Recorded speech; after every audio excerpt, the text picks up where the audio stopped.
Eu falei que no nosso dia a dia, na nossa condição de seres humanos, nós temos o objetivo de sair de uma situação de total dependência dos nossos pais a uma situação de independência em relação à família.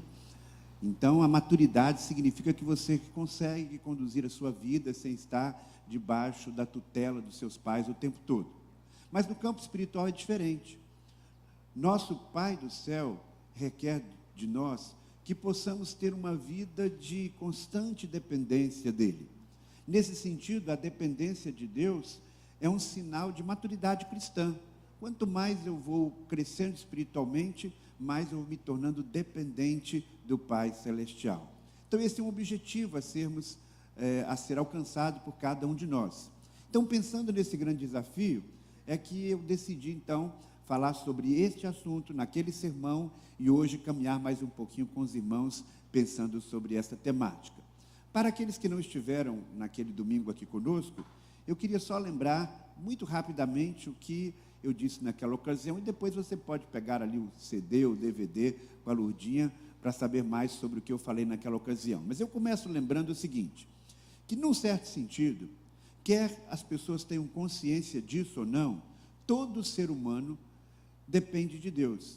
Ou seja, a nossa vida aqui na terra depende de Deus. Sem Deus nós não existiríamos. A Bíblia diz claramente que Deus é aquele que nos dá o fôlego de vida. Então, toda alma vivente que existe no planeta Terra, existe porque por trás dela existe um Deus vivo. Se não fosse a existência de Deus, nós não teríamos nenhum tipo de vida na Terra, inclusive a nossa própria vida. Um outro aspecto a ser considerado é que a vida eterna também existe como uma dádiva de Deus. Nós dependemos de Deus para que possamos ter a vida eterna. Dependemos porque Ele enviou o seu Filho, dependemos porque o seu Filho, que é o próprio Deus encarnado, morreu na cruz e ressuscitou e nos traz a vida. Então, a nossa salvação, obviamente, ela não é obtida simplesmente pelo nosso esforço humano. A salvação, ela acontece numa situação de fé, de dependência do Senhor. Então, tanto a vida bios, quanto a vida zoe, a vida espiritual que nós recebemos em Cristo Jesus, ela acontece numa dependência do Senhor, e por isso Jesus Cristo disse que sem Ele nós não poderíamos fazer nada, sem Ele nós nem existiríamos. A vida plena, a vida em abundância, depende deste vínculo com Ele. Mas não apenas a vida que vamos desfrutar de uma forma plena no futuro, mas também a nossa vida aqui na terra, nossa vida cristã, ela não é vivida simplesmente na força das nossas determinações, das nossas resoluções, da nossa força de vontade. Não, a Bíblia diz que o Espírito Santo habita no nosso coração, e quanto mais o Espírito Santo vai preenchendo a nossa vida, maiores vão ser os frutos do Espírito, e nós dependemos desta comunhão com Deus, desta presença do Espírito Santo de Deus na nossa vida, para que nós tenhamos uma vida frutífera, uma vida feliz, uma vida significativa. Por isso Jesus disse, sem mim nada podeis fazer. Então a vida cristã, ela tem um aspecto sobrenatural, porque aquelas mudanças que nós não conseguimos realizar em nós mesmos, aquilo que nós não temos capacidade de fazer sozinhos, o Espírito Santo em nós nos capacita. Porém, para que isso aconteça na prática, nós precisamos desenvolver uma atitude de contínua dependência do Senhor. Há muitas coisas a serem consideradas a esse respeito. Essa questão da nossa dependência de Deus. Nós temos a proposta de Deus, nós temos uma realidade que Deus nos propõe e que a palavra de Deus nos ensina. Agora, essa dependência, ela precisa ser cultivada.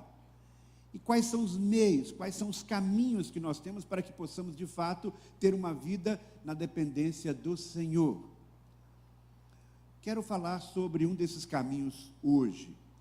Um dos caminhos que Deus nos dá é o desafio de vivermos a dependência de Deus na interdependência com os nossos irmãos. Então, o ponto que eu quero destacar hoje é que Deus nos criou como seres relacionais.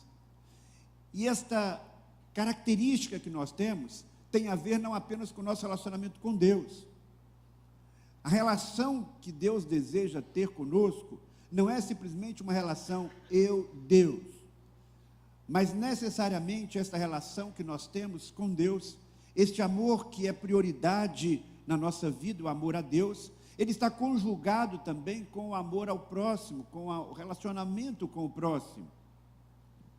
E por isso, Deus nos chama para uma vida comunitária. Por isso, Deus criou a igreja.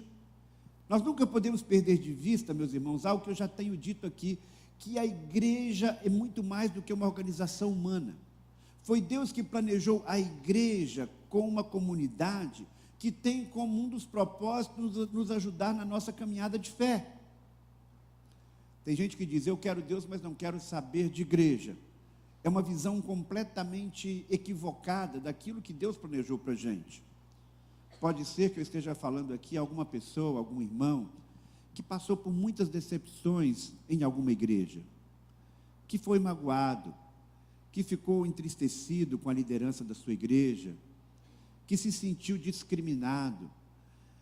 Mas mesmo que você tenha passado por experiências muito difíceis, eu quero desafiar você, meu irmão, minha irmã, você que talvez esteja me acompanhando pela internet ou pelo rádio, que você não deve desistir da igreja do Senhor Jesus. Porque, na verdade, com todas as suas falhas e imperfeições, esta foi a comunidade que Deus escolheu, para que você possa crescer na fé, para que você possa alcançar bênçãos de Deus. E você depende de Deus na medida que você está inserido nessa comunidade. Ou seja, uma das maneiras que você tem para manifestar o seu sentimento de dependência de Deus está vinculado ao compromisso que você vai ter com esta comunidade pelo próprio Deus. É importante a gente lembrar que ninguém precisa da igreja para ser salvo. A salvação é exclusivamente pela fé em Jesus, independente da intermediação da igreja. Mas eu não tenho dúvidas de que Deus escolheu a igreja como sendo um dos principais meios para que você possa crescer na fé. É muito difícil alguém sozinho lá no alto da montanha, como um ermitão, desenvolver na fé como Deus planejou. Não estou dizendo com isso que às vezes a gente não vai se separar, não vai ter aquele momento a sós com Deus, não vai fechar a porta do quarto e ter lá aquela comunhão pessoal e íntima com o Senhor. Não, não é isso que eu estou dizendo. Nós temos que ter um equilíbrio. Tanto vamos cultivar uma vida individual, pessoal, de oração com Deus, como também vamos nos relacionar com os nossos irmãos, para que possamos alcançar as bênçãos que Deus tem para a nossa vida por meio deles, e para que também sejamos bênção na vida deles. Eu não tenho dúvidas, meus irmãos, que Jesus concedeu à sua igreja uma autoridade singular. E o ponto que eu quero destacar tem a ver com isso. Eu quero que você pense comigo que a dependência a Deus está vinculada a uma dependência que você terá também em relação à sua igreja.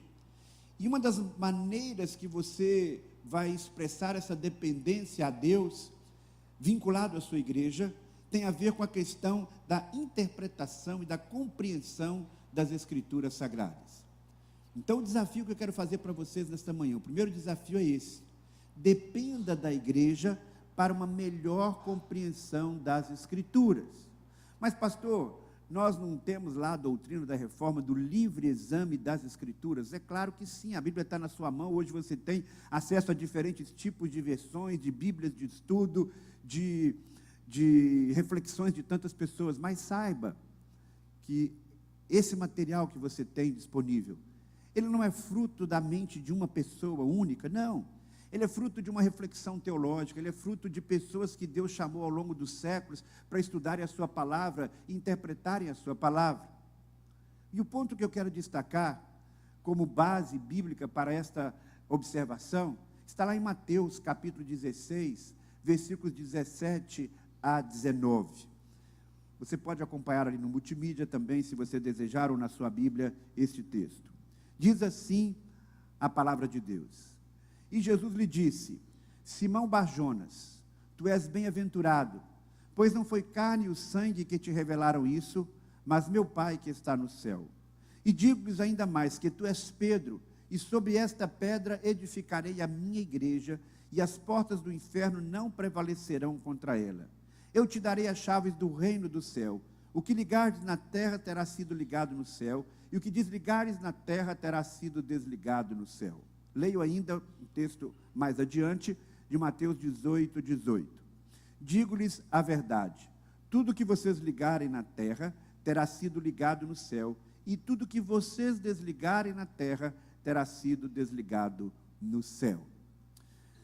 Essa palavra de Jesus, especialmente o primeiro texto que eu li, ela surgiu naquele contexto em que Jesus pergunta para os seus discípulos, quem eu sou? E eles então falam sobre a opinião da multidão acerca de Jesus. E Pedro, inspirado pelo Espírito Santo de Deus, olha para Jesus e diz, tu és o Cristo, o Filho do Deus vivo. E mediante esta resposta de Pedro, Jesus então diz essa palavra que nós acabamos de ler. Existem muitas interpretações sobre esta resposta de Jesus. A Igreja Católica, por exemplo, afirma que Jesus está dando a Pedro uma responsabilidade diferenciada, ou então que ele é o fundador humano da igreja. A perspectiva evangélica a respeito desse texto não é a mesma.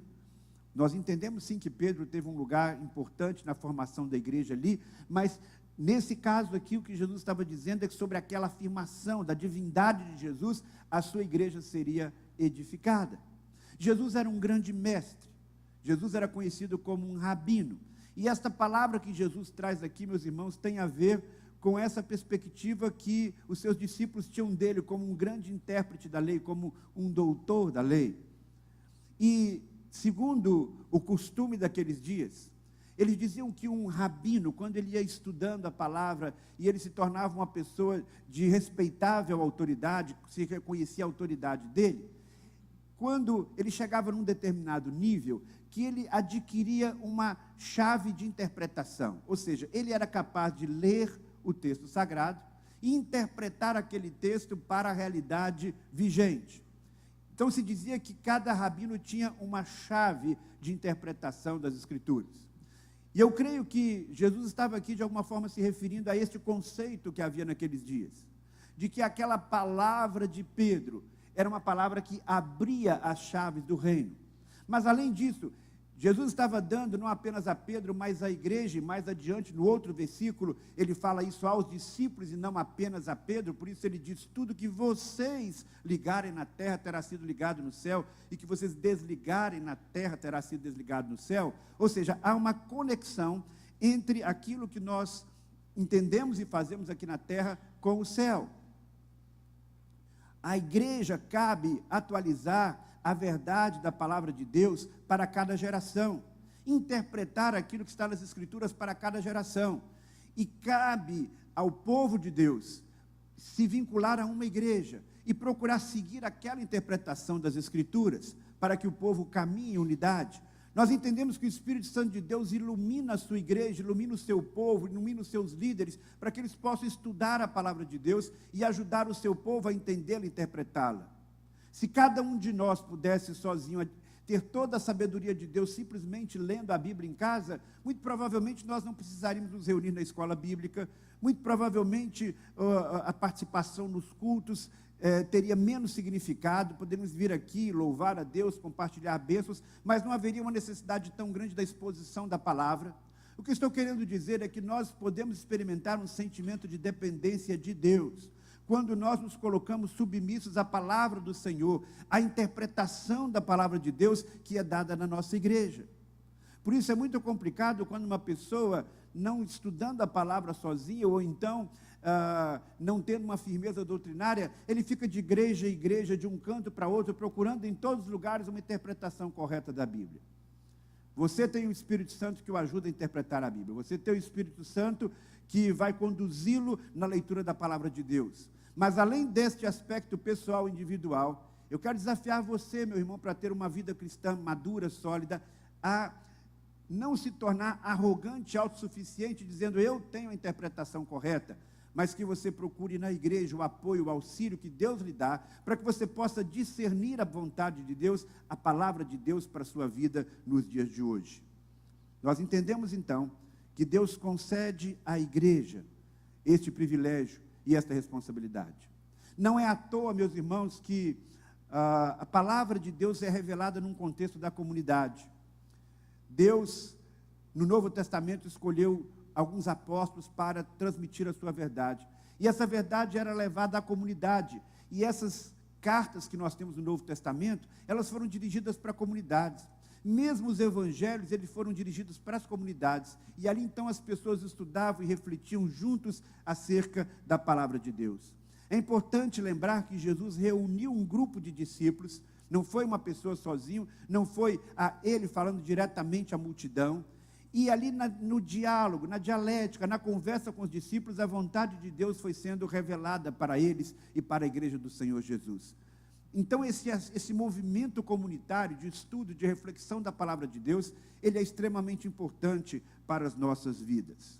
Por isso, quero desafiar você a participar da nossa escola bíblica, a estar aqui regularmente escutando a palavra de Deus, refletindo, a no pequeno grupo estudar a palavra de Deus, porque é nesta dinâmica, com os irmãos, que nós podemos ir compreendendo cada vez mais o que Deus tem a nos falar hoje, a partir da sua palavra, e a partir da compreensão desta palavra, como obra do Espírito Santo de uma forma comunitária entre nós.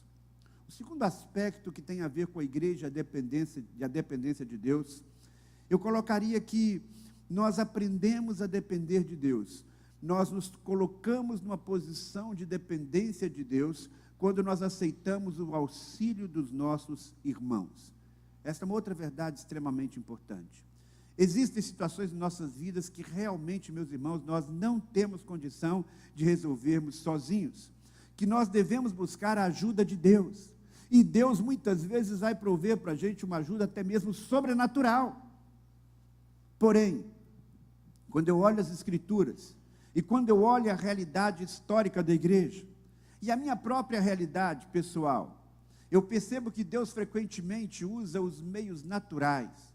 Deus usa pessoas de carne e osso, Deus usa meus irmãos para trazer a bênção dele para a minha vida. Deus frequentemente age no mundo, eu diria preferencialmente age no mundo através de pessoas. Para isso ele criou a igreja. A igreja se torna, por assim dizer, um dos braços de Deus no mundo. E a ajuda que Deus quer dar para você, numa grande medida, vai acontecer por meio da igreja. Tem gente que está passando por tribulação, tem gente que passa por muita dificuldade. E aí chega para o pastor, para uma pessoa e diz, olha, minha vida é difícil, eu estou com minha vida complicada, e eu não sei o que está acontecendo. E às vezes aquele pastor, aquele líder, aquele irmão, numa boa intenção, diz assim, por que você está passando isso? Por que você não está indo na igreja? Você tem que ir à igreja e tal.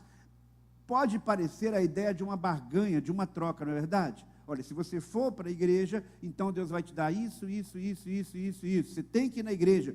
Você não está sendo abençoado, meu irmão, porque você não foi na vigília de oração, ou porque você não foi no PG. Não, meus irmãos, a ideia não é essa.